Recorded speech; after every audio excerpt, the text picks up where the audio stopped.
Number D में एक और हम प्रश्न पढ़ेंगे, विक्राणु की रचना। अच्छा, विक्राणु को इंग्लिश में नेफ्रॉन भी बोलते हैं। तो नेफ्रॉन की रचना बोले तो आपको समझ आने का कि यही प्रश्न का उत्तर हमको लिखना है। तो प्रश्न ऐसा पूछा जाता है कि विक्राणु की रचना क्या करिए, समझाइए। तो आपको क्या है कि अभी हमने बताया मनुष्य का उत्सर्जन तंत्र। तो मनुष्य के उत्सर्जन तंत्र में क्या होता है कि ये विक्र है,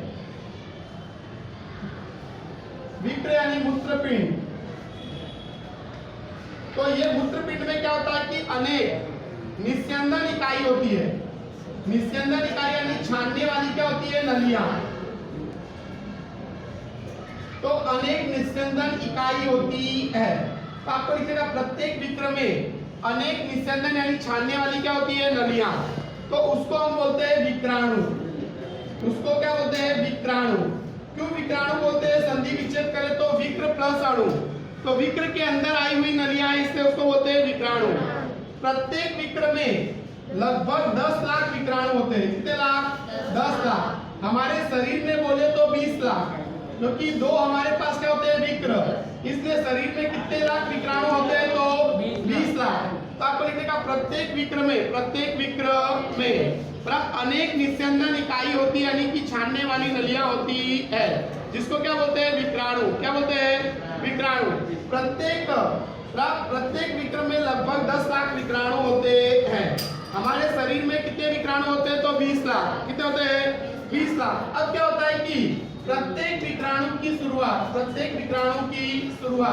दोहरी दीवार वाली कप आकार की रचना से होती है। कप आकार की रचना से होती है, जिसे बोमेन संपुट कहते हैं। आपको लिखने का कि प्रत्येक विक्राणु की शुरुआत दोहरी दीवार वाली कप आकार की रचना से होती है, जिसे क्या बोलते हैं, बोमेन संपुट।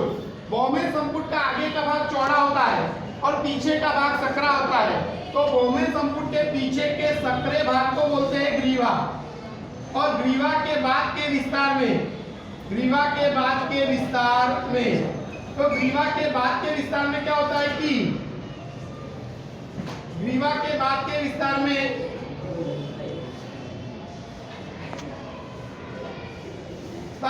ग्रीवा के बाद के विस्तार में क्या होता है, निकटवर्ती कुंतलाकार भाग।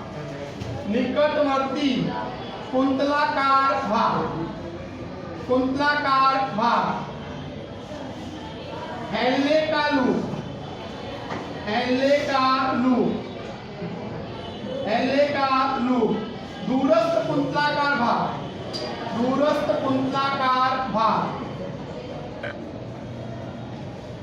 दूरस्थ कुंतलाकार भाग और संग्राहक नलिका का समावेश होता है। संग्राहक नलिका का क्या होता है, समावेश होता है।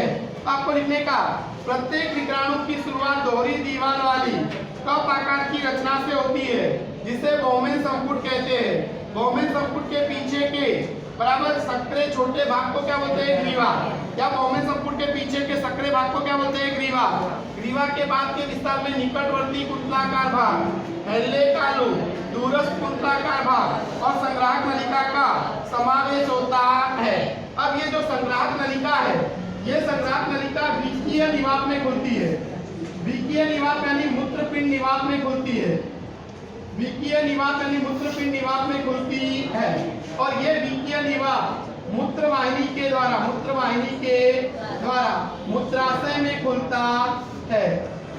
कहाँ पर खुलता है, मूत्राशय में। आपको लिखने का संग्राहक नलिका जो है वो कहाँ पर खुलती है, विकीय निवाप में।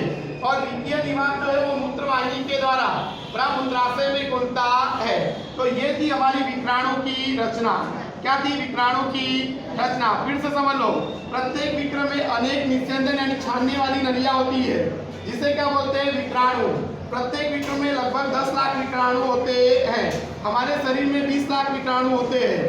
अब क्या होता है कि प्रत्येक विक्राणु की शुरुआत दोहरी दीवार वाली कप आकार की रचना से होती है, जिसे बोमेन संपुट कहते हैं। बोमेन संपुट के पीछे के संकरे भाग को क्या बोलते हैं, ग्रीवा।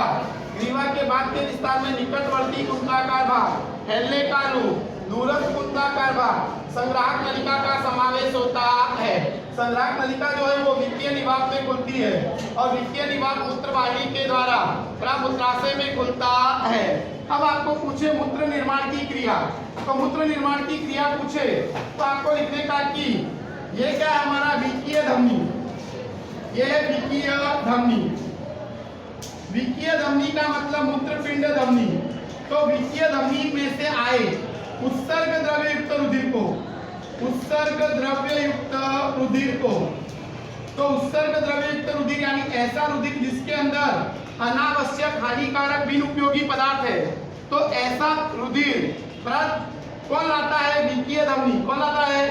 तो विकीय धमनी में से आए उत्सर्ग द्रव्य युक्त रुधिर को बोमेन संपुट की, बोमेन संपुट की, ये बोमेन संपुट है और बोमेन संपुट की ये क्या है? रुधिर केशिका। ये क्या है? रुधिर केशिका। तो रुधिर केशिका में, रुधिर केशिका में दाब पूर्वक छाना जाता है, दाब पूर्वक छाना जाता है। इस क्रिया को दाब निस्यंदन कहते हैं, इस क्रिया को दाब निस्यंदन कहते हैं। तो लिखिएगा विकीय धमनी में से आए उत्सर्ग द्रव्य युक्त रुधिर को बोमेन संपुट की रुधिर केशिका में दाब पूर्वक छाना जाता है। इस क्रिया को क्या बोलते हैं? दाब निस्यंदन। क्या बोलते हैं? दाब निस्यंदन। अब दाब निस्यंदन से जो क्षणित क्या मिलता है? द्रव्य। क्षणित क्या मिलता है? द्रव। तो वो क्षणित द्रव जो होता है, उस क्षणित द्रव का इस नलिका की गुहा में क्या होता है? वहन होता है। तो दाब निस्यंदन से जो प्राप्त क्षणित क्या है? द्रव।